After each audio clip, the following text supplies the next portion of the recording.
বৃষ্টি ও পাহাড়ি ঢলে সুনামগঞ্জ, সিলেট, ফেনী ও নেত্রকোনা সহ বিভিন্ন জেলার বেশ কয়েকটি নদ নদীর পানি বইছে বিপদসীমার উপর দিয়ে। প্লাবিত হয়ে পড়ছে নতুন নতুন এলাকা। পানির তোড়ে মুহুরী ও কহুয়া নদীর ৩টি বাঁধ ভেঙে ফেনীর ফুলগাজী ও পরশুরামের ৪টি গ্রাম প্লাবিত হয়েছে। Desk report. গতরাতে ফেনীর পরশুরামের দক্ষিণ শালধর এবং ফুলগাজীর দৌলতপুরের কিসমত ঘনিয়ামোড়া এলাকায় মুহুরী ও কহুয়া নদীর ৩টি স্থানে ধসে যায় বেড়িবাঁধ। প্লাবিত হয় ২ উপজেলার বেশ কয়েকটি গ্রাম।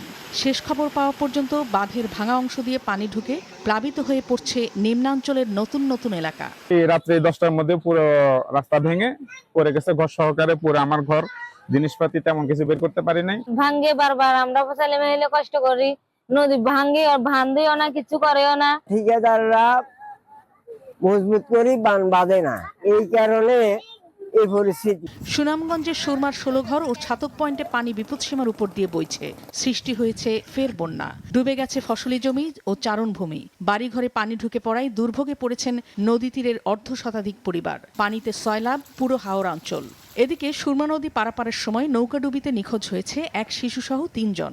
পানি বাড়তে শুরু করছে, গরু বাছুর, গরু ছাগল নিয়ে আমাদের চলাফেরা, বাড়ি থেকে বার হওয়া, দেশে দিক যাওয়া খুব সমস্যা। রান্না বাড়া করা যাচ্ছে না, চুলায় পানি, আমরা একবেলা খাই আর একবেলা না খাই আছি। ধীরে গতিতে পানি আইয়া আমাদের ঘরের মধ্যে প্রায় কোমর পানি, এই রাস্তার মধ্যে অনেকের বাসা বাড়ির মধ্যে পানি উঠছে। হাওড়ে এখন পানি খুব বেশি একটা মানে ধারণ ক্ষমতা নেই, কারণ কিছুদিন আগে আমাদের প্রায় বিপদসীমার 69 সেন্টিমিটার দিয়ে উপর দিয়ে প্রবাহিত হয়েছিল। সেক্ষেত্রে এখন হাওড়ের পানি পানিতে পরিপূর্ণ এবং উজান থেকে যদি পানিটা আসে সেক্ষেত্রে সহজে বন্যা পরিস্থিতি সৃষ্টি করবে।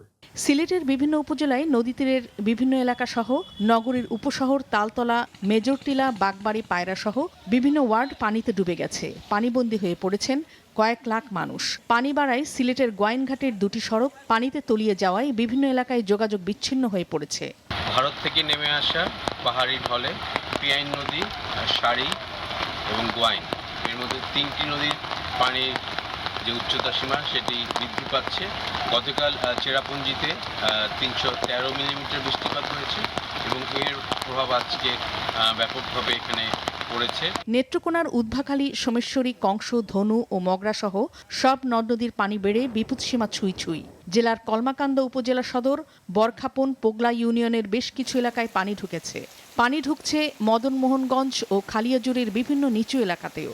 250-টিরও বেশি ডিজাইন অপশন নিয়ে ওয়ালটন স্মার্ট ফ্রিজ, বোঝে আপনার প্রয়োজন। ডলে পানি থেকে আবার রাস্তাঘাট 2 ভাগ আছে।